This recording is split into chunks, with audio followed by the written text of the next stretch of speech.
Sebenarnya nggak berangkatnya bukan dari motivasi untuk aku harus menjadi berbeda. Sebenarnya berangkatnya bukan dari situ, tapi berangkatnya lebih dari pengen mencari sesuatu yang dekat gitu ya. Misalnya kayak film pertamaku Ngenes gitu, cerita tentang anak Chinese itu yang pengalaman pribadi kan. Betul, pengalaman pribadi, Pak. Saya udah nonton juga filmnya. Terima kasih.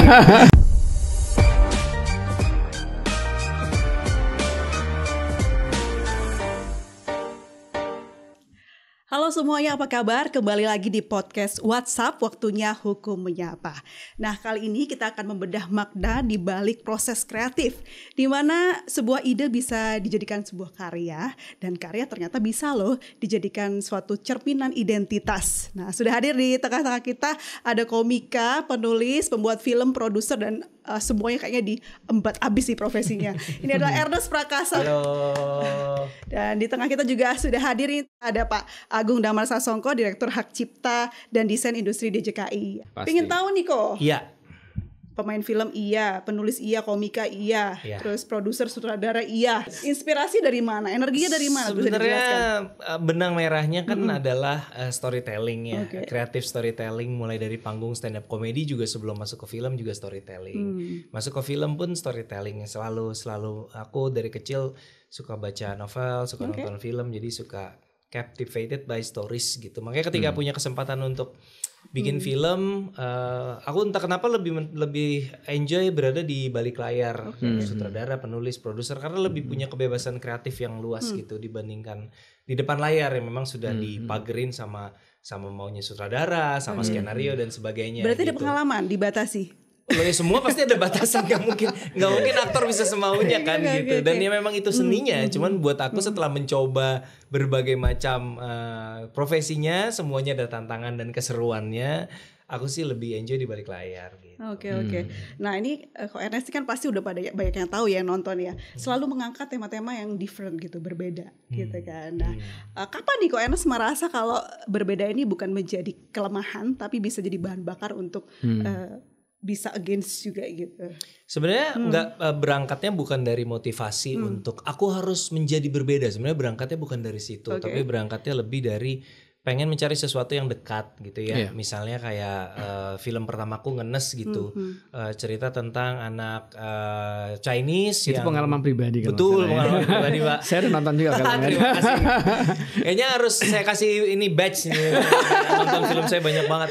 Jadi film itu kan sebenarnya proses berceritanya kayak pengen bikin cerita yang loosely based dari hidup saya, di mana saya dibesarkan sebagai keturunan Cina di era Orde Baru ya. Tahu sendiri seperti apa dulu kan gitu, dibully dari SD sampai SMP, sehingga punya cita-cita saya harus cari jodoh orang Indonesia asli supaya anak saya nanti nggak mengalami apa yang saya alami. Sampai gitu. seperti itu ya? Iya, sampai seperti itu. Nah itu kan bukan sesuatu yang ketika diangkat ke film bukan pengen cari yang unik, enggak, lebih ke pengen cerita sesuatu yang dekat gitu. Cek Toko Sebelah juga mirip-mirip gitu. Dari saya usia 3 tahun ya keluarga saya penghasilan utamanya ya toko sembako gitu. Jadi kehidupan pengelola toko dan dinamikanya dengan anak-anaknya tuh buat keluarga saya dekat sekali gitu. Jadi lebih ke situ sih sebenarnya. Dampaknya tau gak sih kok apa? Apa tuh? Akhirnya yang nonton tuh ngelihat kalau ternyata berbeda itu biasa, bukan suatu hal yang ya betul ya Pak ya. Betul. Karena stereotip kita ini kan yang bikin kita berjarak tuh kan stereotip ya. Oh orang suku tertentu kita asosiasikan dengan tabiat tertentu gitu. Padahal kan tiap orang tuh ya beda-beda gitu. Kalau kita nggak kenal langsung kita akan main stereotip, stigma ya kan. Oh orang Betawi tuh gini, orang Cina tuh gini, orang Jawa tuh gini, orang Sunda tuh gini. Tapi kalau kita kenal orang per orang kita akan ya tiap manusia ya beda gitu. Makanya kita angkat Cek Toko Sebelah misalnya ya keluarga Chinese punya toko ya, tapi kita angkat mereka sebagai individu, sebagai manusia aja gitu. Seorang bapak yang pengen bisnisnya yang udah dia bangun diterusin sama anaknya, tapi anaknya yang udah dia sekolahin tinggi, ironisnya malah pengen kejar mimpinya sendiri gitu kan. Bukan perkara etnisnya apa, tapi ini masalah individu gitu. Nah ini sebenarnya kalau kita lihat cerita yang mengangkat dari keseharian kita itu akan lebih menarik daripada kita mengambil cerita yang sebetulnya itu tidak terjadi di sekitar kita.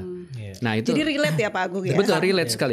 Terasa dekat sekali. Jadi artinya dan masyarakat juga itu kan merupakan fenomena yang ada di masyarakat. Jadi rupanya Ernest ini pintar sekali untuk mengangkat cerita-cerita yang memang ada di sekitar kita.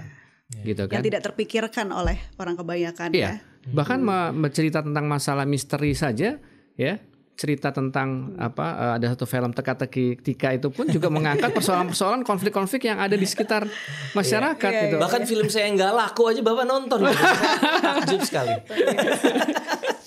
Tapi yang menarik Pak, film-film Ko Ernest ini mempunyai makna yang mendalam ya. Jadi beliau ini bisa mengemas humor untuk bisa jadi kritikan, ya kan Pak? Kalau kita lihat ya. Nah ini kan hal yang fresh di Indonesia. Iya betul. Nggak takut kok soal mengkritik-kritik dan kan sering banget soalnya. Kalau di sosmed mungkin ya, kalau di film sih rasanya selama ini nggak terlalu ya. Maksudnya kritikannya tipis lah gitu, lebih ke kritik sosial gitu, nggak bersifat politik. Sebenarnya kalau ngomongin soal kritik dan komedi itu justru malah bukannya kok bisa sih komedi itu yang mengkritik, justru terbalik. Justru dengan komedi lah kita bisa mengkritik karena itu membuat masuknya jadi lebih smooth gitu loh. Iya betul. Jadi orang nggak merasa itu terlalu keras atau terlalu tajam. Ketawa tapi habis itu mikir gitu. Juga itu saktinya komedi itu sebenarnya di situ. Jadi untuk mengemas sebenarnya bukan cuma film, kayak stand up komedi. Kalau pernah tahu stand up komedinya misalnya Panji Pragiwaksono gitu. Dia ngelucu tapi sebenarnya materinya isunya sangat keras tentang kritik dengan berbagai hal ya. Gitu. Film juga sama. Ketika kemas dalam bentuk komedi, orang ketawa tapi sebenarnya di dalamnya kita punya pesan-pesan yang sangat serius gitu. Nah, ini kita sambungin nih Pak kepada DJKI ya. Nah, apakah dari pemerintah sendiri sudah ada untuk perlindungan hak-hak cipta yang khususnya Ernest ini untuk konteks sosialnya begitu? Ya sebenarnya kalau bicara hak cipta ya, sebenarnya kalau kita bicara tadi dari idenya yang dibuat oleh Ernest, terus kemudian dia bikin scriptwriter, itu sudah dilindungi secara otomatis oleh hak cipta. Jadi memang sebenarnya kalau bicara film itu sebenarnya disebut dengan kumpulan dari hak-hak yang ada di hak cipta. Contohnya sekarang dari scriptwriter, terus kemudian dari musiknya, ya kan, terus kemudian dari layoutnya, semuanya kan itu kan ada hal-hal yang memang terkait dengan hak karya cipta. Terus kemudian sutradara ini ketika dia memvisualkan dari gambar menjadi film, itu juga karya ciptanya dia. Karena contohnya sekarang gini, ada sebuah film yang sama di remake, sutradara yang berbeda, pasti dia punya visual yang beda. Betul. Nah, makanya si pencipta atas karya film itu sutradara punya hak cipta atas karya yang dibuat, gitu kan. Kalau produser kan yang membiayai film tadi sebagai pemegang ciptanya, tapi tetap dia punya hak itu tadi. Dan tokoh-tokoh yang main di situ itu masuk dalam pelaku pertunjukan yang juga dilindungi sebagai pencipta. Jadi kalau umpamanya dalam proses film tadi selesai, terus kemudian disensor, diedit, itu harus minta izin kepada si sutradara. Boleh nggak gue ngeditnya seperti ini? Jadi artinya undang-undang udah menjamin itu.